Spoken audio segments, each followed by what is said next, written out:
Amahoro y'Imana abane namwe mwese muriko murakurikira kino cigwa.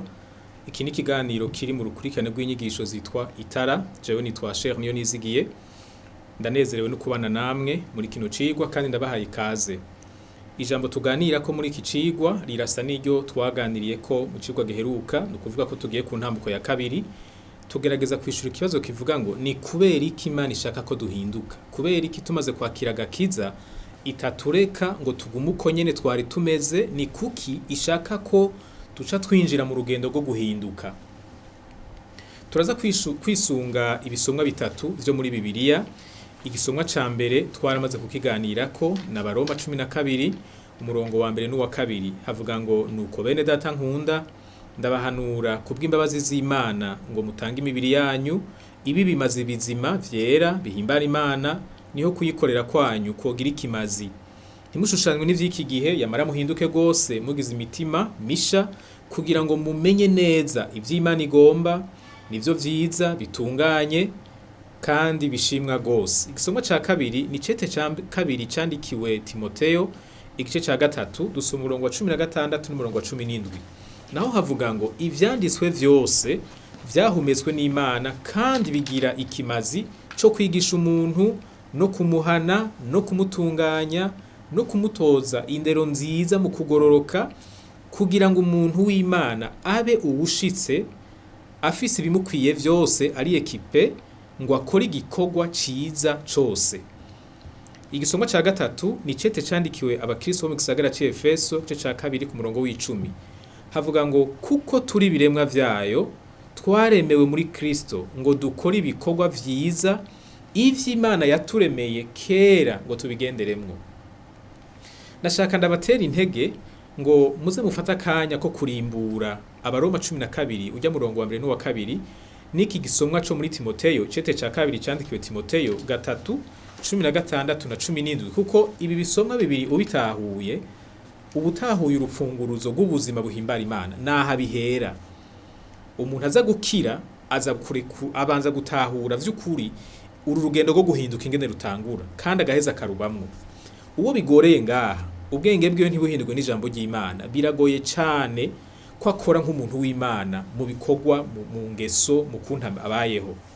Reka rero ngaruke kuri ca kibazo kivuga kiti mbega ni kuki Imana ishaka ko duhinduka mu vyizegwa vyacu, mu vyizegwa no mu vyiyumviro vy'urufatiro vya bindi ubuzima bwacu bwubakiyeko? Icambere twarakibonye no kugira ngo tumenye ivy'Imana ishaka, kuko nivyo vyiza. Mu vy'ukuri umwana w'umuntu ubwenge bwiwe bwaratewe n'icaha, burimwo amavirus, burimwo umugera w'icaha. Nico gituma niyo agerageje kwiyumvira iciza ntibikunda ko ashobora gushitsa ku rugezo Imana ibibonako.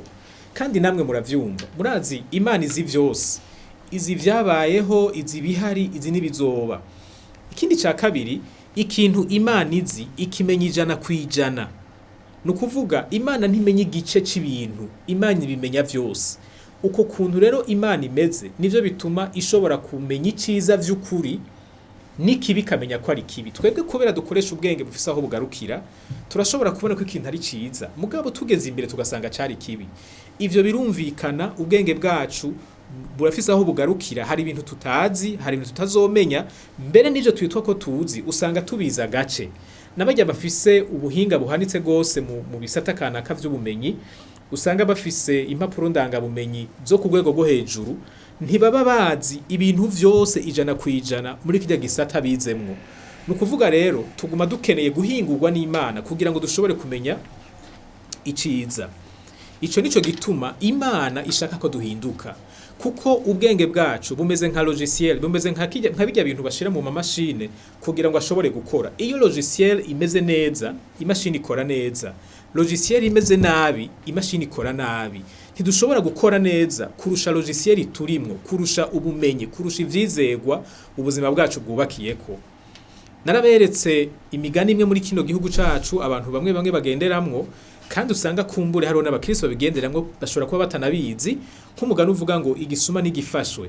Umuntu wese yizera iryo jambo bizomworohera kwiba kandi yumve yuko umutima utamwagiriza igihe cose bazoba bataramufata. nihaboneka umwagiriza azorondera ingene yisigura ingene yikurayo, kuko imitima yacu ntibabazwa niyo n'ukwiba iyo tudafashwe, twemera ko twivye iyo dufashwe. Ca kabiri, umugani uvuga ngo ububesha ntasumira umwana. Umuntu wese yemeye uwo mugani akawakira mu bwenge bwiwe, ukaba icizegwa yubakiye ku buzima bwiwe, azobesha igihe cose, azoba bikuramwo inyungu naho yoba ari umukirisu. Kugira ngo ashobore kutabesha bisaba ko iki cizegwa kibi gisubirirwa n'icizegwa kindi gikomoka mu ijambo ry'Imana. None rero igituma ca mbere Imana ishaka ko duhinduka no kugira ngo mu bwenge bwacu habe y'ivyo ishaka, tumenye ukuri kwayo, ico yita iciza kiba arico twita iciza. Ica kabiri arico turiko turavugana uyu munsi no kugira ngo dukore ivyiza Imana yaturemeye. Imana ikiturema ntiyaturemye yibaza ngo reka mfe kubashira ngaho hanyuma nzogerageza kwiyumvira mu nyuma ico bazokora. Burya umuntu yamaze kwakira agakiza ntakwiriye kubaho yiyumvira we nyene icyo akwiye gukoresha ubuzima bwiwe. Imana ni Imana ifise imigambi igera kure. Umwe wese yamuremye izi neza n'igihe azoba kuri ino si, urunganwe rwiwe rwarigo, ibibazo bikomakomeye bizoba bihari mu gihugu ciwe ico gihe, canke mw'ishengero canke mw'isi muri rusangi. Uravye neza ingabire Imana yaduhaye usanga zijanye n'ibibazo igihugu, isi, ishengero biba bigezemwo mu gihe cacu. Nukuvuga ko Imana itaraturema yari izi neza ico tuzokora, yari izi ico yaduteguriye. Igihe yahamagara uwavugishwa nayo Yeremiya mu gice ca mbere, yarahaririye ko yarakiri muto, kuko yamuhamagaye kuza kubwira ubutumwa amahanga. Ico ni cari ikintu coroshe ku muntu w'umwana. Yeremiya yarahaririye aravuga ngo ndacari muto, ivyo ntavyo noshobora. Ariko Imana ikimubarira ngo ukiri mu nda ya mama wawe, ukiri urusoro nari naragutoranije kugira ngo uzobe umuvugisho w'amahanga. Imana ntikurema ngo ivuge ngo ngo none ngo yavutse nta kundi ngo reka ndabico no mukoresha. Yarabitegekanije kuva kera, twabibonye mu Banyefeso gice ca 2 ku murongo w'10. Ariko rero ntidushobora kugendera muri ubwo buzima Imana yaduteguriye ubwenge bwacu butaraja ku murongo w'ukuntu Imana ibona ibintu. Reka ndabahe akarorero. Abantu benshi iyo uvuze iri jambo kuroranirwa canke la réussite mu gifaransa, basigura ko ari ukuronka amahera, kuronka ubutunzi, kuronka icubahiro, kuba umutegetsi akomeye, kuba umuntu yubashwe, izina ryawe rikamenyekana hirya no hino, ukandikwa mu bitabo, ukavugwa ku mateleviziyo. Iyo bavuze réussite nico babona. Mugabo usomye ijambo ry'Imana witonze usanga vy'ukuri atari ico Bibiliya yita réussite. Ahubwo yoyo ivuga ko kuroranirwa mu buzima, kuba kureyisisa mu buzima, nukumenya ico Imana yakuremeye ugaheza ukagikora. Uku kuntu tutabona ibintu kumwe n'Imana bituma no mu kubaho tutabaho nk'uko Imana yabishaka. Umuntu atahura yuko kuroranirwa mu buzima ari ukuba gakomeye, uzosanga ari umuntu ashobora no gukora ivyaha kugira ngo ashike ku ntumbero afise zimuduza. Usanga ari umuntu kugira ngo aronke amahera, kugira ngo aronke icubahiro, aronke ubutegetsi, abo umuntu akomeye amenyekane, n'umuntu yiba, n'umuntu abesha, n'umuntu aca mu nzira zishoboka zose. Kubera iki? Ico kintu yitwa réussite cubakiye kuri we, nticubakiye ku gushaka kw'Imana. Ariko iyo umuntu atahuye kuroranirwa, kubaho neza yisunze ijambo ry'Imana, usanga adashira inguvu kw'izina ryiwe, ntashira inguvu kubimushira hejuru, ntashira inguvu mu ku bintu bituma abagahambaye mu bantu, ahubwo ashira inguvu ku kumenya ico Imana imushakako, agaheza agakoresha ingabire yamuhaye mu gukora ico kintu Imana imushakako. Wanashaka n'ingene aba bantu batahura ingabire bafise sico kimwe. Ubutahura yuko réussite ari ugushika ku bintu bikomeye, zirya ngabire afise azibona nk'ibintu vyiwe, agaheza akabikoresha ku nyungu ziwe gusa. Ariko watahuye ko réussite ari ukumenya ico Imana imushakako no kugikora, zirya ngabire Imana yamuhaye atahura vy'ukuri ko ari iz'Imana. Imana yarazimutije kubw'igikorwa kanaka yamuhamagariye. Usanga umuntu nk'uwo atanishimira ingabire afise, nambara ubwenge, nambara ubuhinga, nambara ubutunzi, nambara ibindi. Usanga ivyo bintu abibona nk'ibikoresho Imana yamutije, agaheza akagira umutima uciye bugufi, akabikoresha ku neza y'abandi bivanye n'umuhamagaro Imana yamuhaye.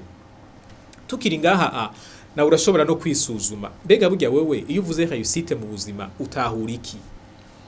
Utahura wewe nk'umuntu ashizwe hejuru, nk'umuntu yakoze ibintu bikomeye, nk'umuntu avugangwa, canke utahura Imana, utahura ko ari ugushitsa umugambi w'Imana kurunganwe rwawe iciye kuri wewe. Ngira ngo murabona igituma ari nkenerwa gose ku bwenge bwacu bukosorwa, bukigishwa, bugakugwamwo ivyo twakiriye bitari vyo, tukabona ibintu nk'uko Imana ibibona, kuko aho niho honyene tuzoshobora kubaho nk'uko Imana ishaka. Mu kurangiza, reka ndangize mvuga ngo ukuntu tubaho kwerekana ivyizerwa vy'urufatiro ubuzima bwacu bwubakiyeko. Turashobora kubesha abantu ngo turubaha Imana, mugabo ingene dufata ingingo mu buzima bwacu bwa misi yose, ingene dutumbereza ubuzima bwacu, nivyo vyerekana ko twubaha Imana vy'ukuri canke ko ari ukubesha abantu. Ica kabiri, kugira ngo tubeho nk'uko Imana ishaka, birasaba ko ivyizerwa vyacu bibanza bigahindurwa, bikaja ku murongo umwe n'ivy'Imana yavuze. Ibi navyo bica mu kwiga no mu kwigisha ijambo ry'Imana. Ivyo nzobigarukako mu cigwa gikurikira. Tumaze guhinduka mu vyiyumviro no mu vyizerwa, Imana ishaka ko tubaho dukora ibikorwa Imana yaduteguriye. Ishaka ko tubaho dukora ivy'Imana yaduhamagariye.